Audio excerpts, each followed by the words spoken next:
Alkitab berkata, Kejadian pasal 26 ayat 1, maka timbullah kelaparan di negeri itu. Ini bukan kelaparan yang pertama yang terjadi dalam zaman Abraham. Sebab itu Ishak pergi ke Gerar kepada Abimelek, raja orang Filistin. Lalu Tuhan menampakkan diri kepada Ishak dan berkata, jangan pergi ke Mesir, diamlah di negeri yang akan kukatakan kepadamu. Ketika kelaparan melanda, nomor satu pasti manusia normal akan mencari jalan keluar.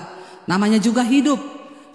Ya, dia pasti akan memikirkan sebagai manusia normal. Ishak berpikir, dia punya istri, saudara. Dia punya keluarga. Bagaimana kalau kelaparan di depan mata?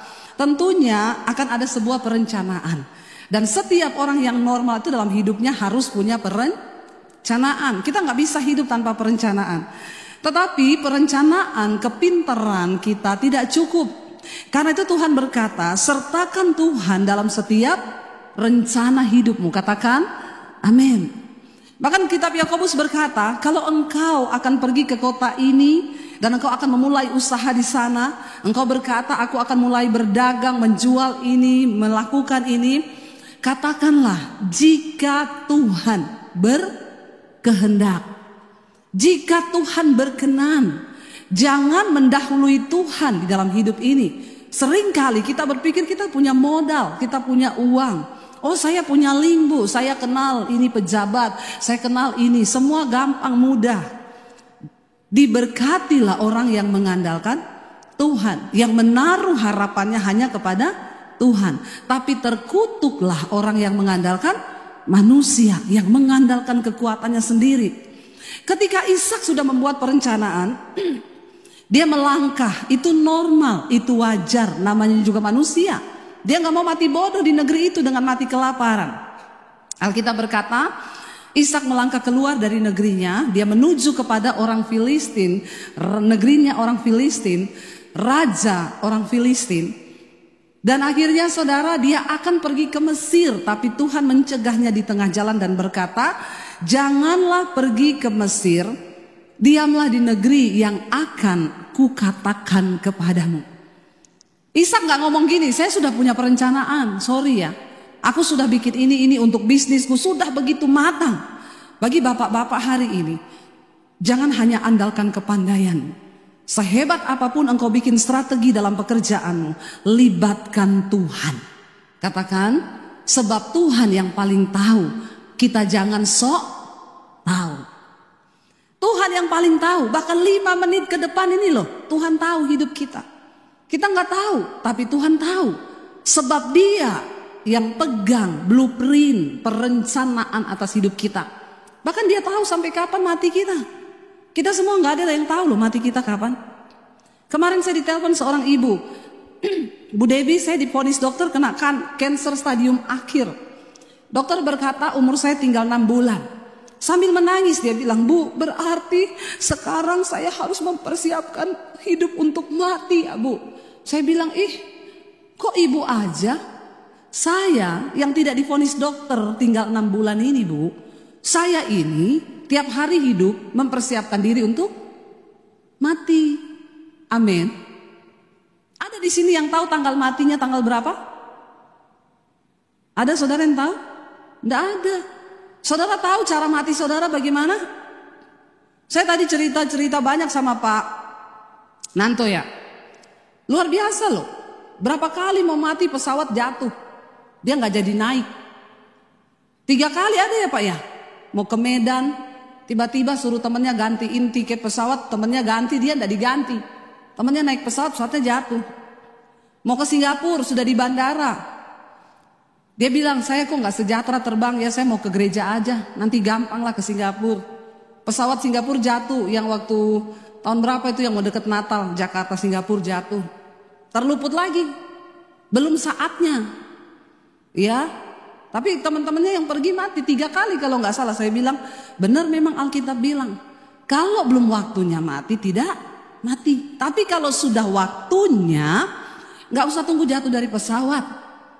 Nggak usah tunggu kena kanker. Saya bilang, Bu, dokter bilang ibu tinggal 6 bulan.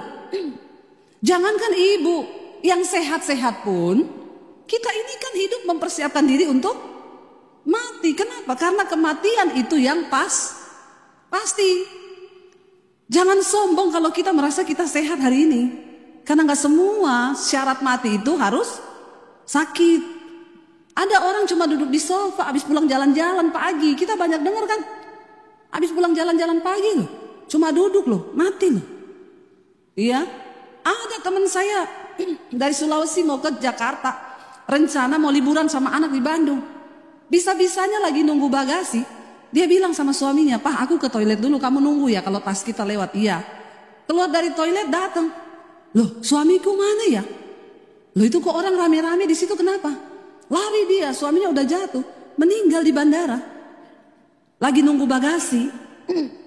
Saya tanya, "Bu, nggak ada tanda-tanda di pesawat Bapak ngeluh apa?" "Nggak ada, Bu. Kita naik pesawat tidur. Landing sudah bangun seperti biasa, tidak terjadi apa-apa. Nggak ada kata-kata perpisahan. Nggak ada tanda-tanda mati." Saya mau bilang sama bapak-bapak hari ini, kita nggak tahu mati kita kapan, tapi tolong kasih tahu PIN ATM-mu sama istrimu. Amin, bapak-bapak. Kasihan loh kalau kamu mati, istrimu nggak tahu nomor PIN ATM-nya. Mau beli peti aja bingung. Saya pernah ketemu ibu-ibu, dia cerita, "Aduh Bu, yang saya nggak tahu ini ya untuk biaya semuanya. Soalnya saya nggak tahu PIN ATM suami saya." Bapak-bapak, kalau engkau mau melihat keuanganmu diberkati Tuhan tahun ini, jangan ada dusta di antara kita. Bilang, coba istri lihat suami dan bilang, "Pak," lihat istrinya, lihat istrinya dilihat, suaminya dilihat, jangan lihat istri orang. Bilang, "Tidak ada dusta di antara kita ya." Jangan loh. Siapa di sini yang istrinya nggak tahu nomor PIN ATM suaminya? Saya suruh maju, kita batis ulang hari ini. Saya rendam 15 menit. Kalau dalam hal keuangan saja engkau tidak terbuka, bahaya loh saudara. Yesus mensejajarkan dirinya satu-satunya dengan uang. Dia bilang, "Kamu nggak bisa mengabdi pada dua tuan, pada Allah dan pada Mamon." Satu-satunya yang bisa mengambil dan mengalihkan posisi Tuhan dalam hidup manusia itu uang. Jadi kalau dalam hal uang, suami istri itu tidak terbuka. Mari bertobat hari ini. Saya dan suami saya saling tahu. Suami saya pegang kartu ATM-nya, saya pegang mobile banking-nya. Kenapa Anda tertawa? Bawa aja saya, ATM-nya bawa. Dia mau gesek di mana, laporannya masuk, ting. Ada pengeluaran. Tadi beli apa saya? Oh ini di sini. Oh ya saya cek betul. Harus begitu suami istri, saling tahu. Ya jangan sampai istrinya nggak tahu, suaminya gesek, tiba-tiba istrinya cek, "Ini kok ada pengeluaran di Holy Wing?" Itu gereja baru, namanya Holy Wing. Saya tadi ada menabur di situ, janji iman. Ya padahal naktir cewek-cewek minum di situ. Bahaya saudara. Harus terbuka dalam hal keuangan. Yesus berkata, kalau dalam hal mamon saja engkau tidak bisa dipercaya, bagaimana dengan hal kerajaan sorga? Amin bapak-bapak? Nggak ada amin loh. Bapak-bapak di sini juga perlu dibatis ulang ya. Ayo dong bilang amin. Berani bilang amin, karena kita mau hidup terbuka. Istri-istri juga jangan mata duitan. Kenapa suami seringkali menyembunyikan saldonya dari istri? Karena kalau istri mata duitan tahu jumlah saldo suaminya, bolehlah beliin tas 1 LV. Ya, bolehlah beli tas 1 ini. Udah baru minggu lalu beli tas, minggu ini beli tas lagi. Saudara, bukan itu yang membuat hidupmu bahagia. Ya, sebagai istri kita harus menjadi orang yang dapat dipercaya. Kalau kita mau melihat berkat Tuhan di tahun baru ini, ya, dalam hal keuangan kita terbuka. Dan tadi pagi saya sampaikan, ketika Ishak berada di situ, Tuhan berkata, dalam musim kelaparan, tanah tandus, kering, tidak ada apa-apa. Secara logika, tidak mungkin orang menabur di saat kelaparan itu musim kering. Tapi Tuhan berkata, Ishak menabur. Dan Ishak menabur, jauh melampaui logikanya. Dia taat melakukan apa yang Tuhan suruh. Dan Alkitab berkata, maka menaburlah Ishak tahun itu. Apa yang terjadi? Dia menuai 100 kali lipat di tahun yang sama. Gak usah tunggu tahun depan. Dia menabur 100 kali lipat. Alkitab berkata, bukan karena Ishak pintar, bukan karena dia punya modal yang banyak, bukan karena dia punya link. Tuhan bilang, berdiamlah di sini sebagai orang asing. Namanya orang asing berarti gak punya kenalan, tidak ada link. Tuhan bilang, berdiam di sini karena aku akan memberkati engkau. Sebab aku telah berjanji kepada Abraham ayahmu, aku akan memberkati engkau dengan segala kelimpahan. Bahkan dari keturunan bangsa-bangsa akan mendapat berkat. Imani itu. Janji itu Tuhan ucapkan bukan cuma bagi Abraham, Ishak dan Yakub, tapi bagi kita keturunannya. Amin saudara. Ayo tanggalkan logika kita, mulai percaya pada Tuhan. Karena ada begitu banyak hal supranatural yang Tuhan bisa kerjakan dalam hidup kita, yang itu melampaui logika kita. Alkitab gak berkata lalu Ishak diberkati. Lihat, perhatikan ayat yang ketiga. Ishak tidak bilang, Tuhan saya sudah punya rencana loh, aku mau ke Mesir, aku mau gini. No, dia taat. Ayat 3, tinggallah di negeri ini sebagai orang asing, maka aku akan menyertai engkau dan memberkati engkau, sebab kepadamu lah, kepada keturunanmu akan kuberikan seluruh negeri ini, dan aku akan menepati sumpah yang telah kuikrarkan kepada Abraham ayahmu. Saudara, kalau hari ini engkau pengen dan engkau berkata, Tuhan, aku ingin tahun ini hidupku lebih baik. Kalau engkau hari ini berkata, Tuhan, aku ingin tahun ini keuanganku lebih baik. Kalau hari ini engkau berkata, Tuhan, aku ingin pekerjaanku lebih baik tahun ini. Percayalah, Tuhan terlebih rindu hidupmu lebih baik. Itu Tuhan terlebih rindu. Tapi kenapa seringkali tidak terjadi? Karena kita terlalu mengandalkan logika. Kita terlalu mengandalkan kekuatan kita. Ini waktunya tahun ini banyak-banyaklah berserah kepada Tuhan. Kenapa? Tuhan menyatakan janji yang sama kepada saudara dan saya. Saudara, saya melihat banyak hal yang tidak mungkin itu menjadi mungkin. Berapa waktu yang lalu saya dapat visi dari Tuhan untuk membangun sebuah sekolah Alkitab. Saya bilang, Tuhan, saya ini siapa? Saya tidak punya uang, saya tidak punya latar belakang untuk bikin sekolah. Sebuah kerinduan muncul di hati saya. Karena setiap bulan saya adakan pelayanan seminar hamba-hamba Tuhan di desa. Saya melihat saudara, ya Indonesia ini harus dimenangkan dan diselamatkan bagi kerajaan Allah. Lihat kehidupan hamba-hamba Tuhan di desa itu kasihan. Ya, kalau dengan hidup mereka saja mereka seperti itu tidak cukup ya. Maka harus ada terobosan yang terjadi. Tuayan banyak tetapi pekerja itu sedikit. Itu yang Tuhan bilang kepada saya. Bikin sekolah misi 6 bulan. Sekolahkan orang-orang dari desa yang tidak punya uang gratis. Lalu kembalikan mereka ke desanya untuk menyelamatkan dan membangun kerajaan Allah di sana. Saya tangkap itu. Lalu saya mulai dengan suami bergerak. Dengan berkat yang sudah Tuhan percayakan kepada kami. Ayo kita cari tanah di daerah Jawa Tengah. Kalau saya pelayanan ke Surabaya, kami naik mobil sengaja untuk mampir daerah Karanganyar, daerah Solo. Kita cari tanah, itu daerah dingin, supaya nggak pakai AC, dan juga pendeta itu lebih cocok kalau dididik di desa. Kalau di kota nanti jadi hedon, mainnya ke Tunjungan Plaza. Kalau di desa nggak bisa dia nge-mall, benar-benar ditekan kedagingannya, melatih diri. Kami cari-cari dapat tanah, harganya cocok, izinnya susah. Dapat tanah izin gampang, harganya mahal. Saya itu keliling terus sampai minta tolong orang-orang. Tolong ya cariin. Tapi cari-cari gak ketemu. Akhirnya saya bilang sama suami, kita berserahlah. Kalau ini proyek Tuhan, maka Tuhan yang akan bekerja. Tiba-tiba ada jemaat Mesbah Doa dari Semarang bilang, Bu, saya punya tanah Bu 4.500. Saya dengar ibu mau bikin sekolah. Tapi di daerah Semarang Bu, di Bandungan. Tapi itu daerah dingin juga Bu, banyak villa-villa. Kalau ibu lihat cocok, coba datang dulu. Saya dan suami ke sana lihat, cocok. Di depan itu ada rumah retreat, di sampingnya rumah panti jompo Katolik. Izinnya juga gampang. Ya udah Pak, saya cocok banget Pak. Gimana nih? Ya udah kita ke notaris. Tanda tangan ibu pinjem, ya. Lalu notaris, Tuhan kirim pemborongnya gratis, Tuhan kirim insinyur yang gambar gratis. Saya bilang, Tuhan saya sudah siapin uang untuk beli tanah, simpen uangmu. Saudara tahu kemarin saya peletakan batu pertama. Saya nangis mencucurkan air mata. Tuhan tuh ngomong, aku gak cari orang yang punya uang. Aku cari orang yang punya iman. Karena hanya dengan iman, proyek-proyekku yang besar di bumi ini itu bisa terwujud. Iman itu menciptakan yang tidak ada itu menjadi ada.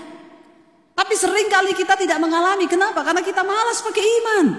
Tuhan tidak kelihatan, tapi penggadaian kelihatan, Bu. Apalagi tulisannya menyelesaikan masalah tanpa pret. Saudara tidak bayar cicilan, dilelang barang. Jadi masalah malah. Ayo harapkan Tuhan, memang berat. Tapi ini waktunya kita praktekkan iman. Sayang saudara, janji Tuhan itu diucapkan bagi semua orang. Tuhan bilang kepada Ishak, aku akan memberkati engkau tinggal di sini sebagai orang asing. Tidak mudah, gak punya kenalan. Cukup engkau punya Tuhan. Apa yang terjadi? Akhirnya Ishak menabur. Ayat 12 dikatakan di sana, maka menaburlah Ishak di tanah itu, dan dalam tahun kapan? Tahun itu juga ia mendapat hasil berapa? 100 kali lipat, sebab ia pintar. Dikatakan begitu? No. Sebab Ishak punya banyak link? Enggak. Sebab Ishak punya modal yang besar? Juga tidak. Sebab ia apa? Diberkati Tuhan. Orang itu kalau diberkati dan disertai Tuhan akan berbeda, saudara. Bukan soal engkau punya link. Tadi pagi saya saksikan seorang ibu yang buka pom bensin di daerah Ambon. Bukan karena punya modal, tidak punya modal, tidak punya link. Tidak ada yang dia harapkan.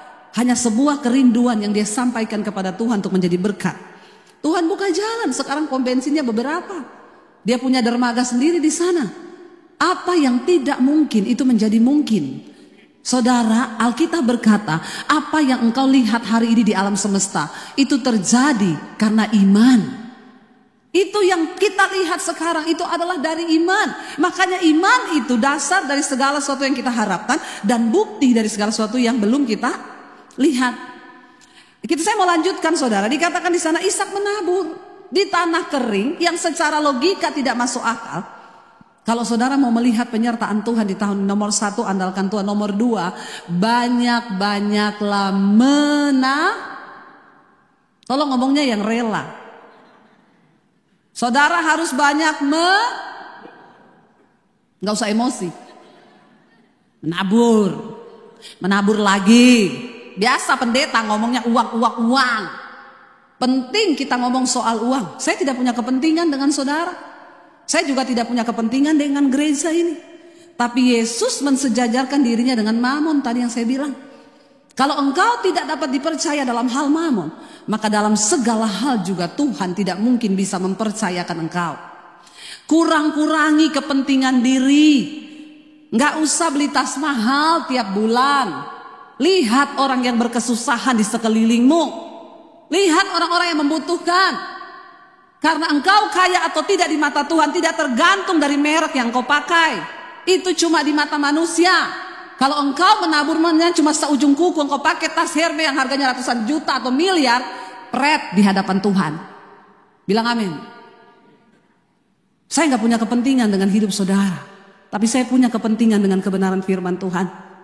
Sering kali orang bergaya pakai yang mahal, ya, pakai yang bermerek.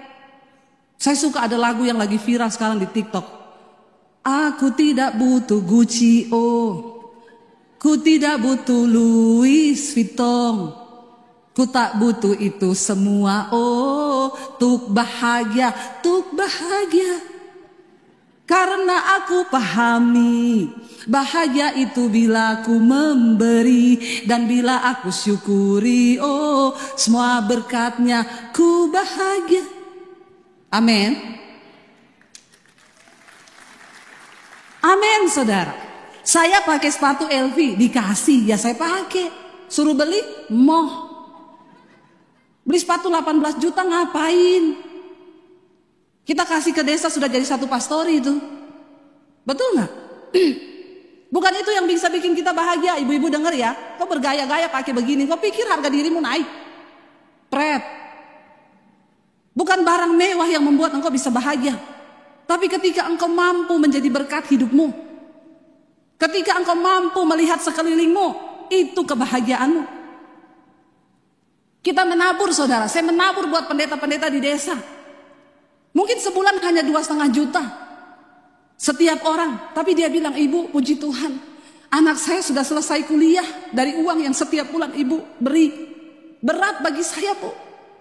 Tolong bu, ini yang satu sudah selesai kuliah, jangan hentikan karena ada satu lagi yang akan kuliah. Yes. Iya kan? Bagi kita uang 2,5 juta beli satu tas. Ya, uang 65 juta itu berarti saudara untuk menyelesaikan kuliah anak-anak pendeta di desa.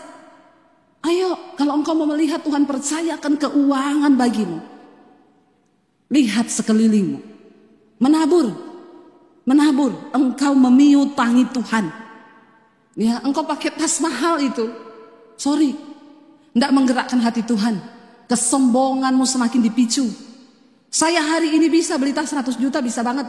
Saya sekarang YouTuber. Amin ya Pak ya? Amin, tahu itu. Tapi saya nggak lakukan itu.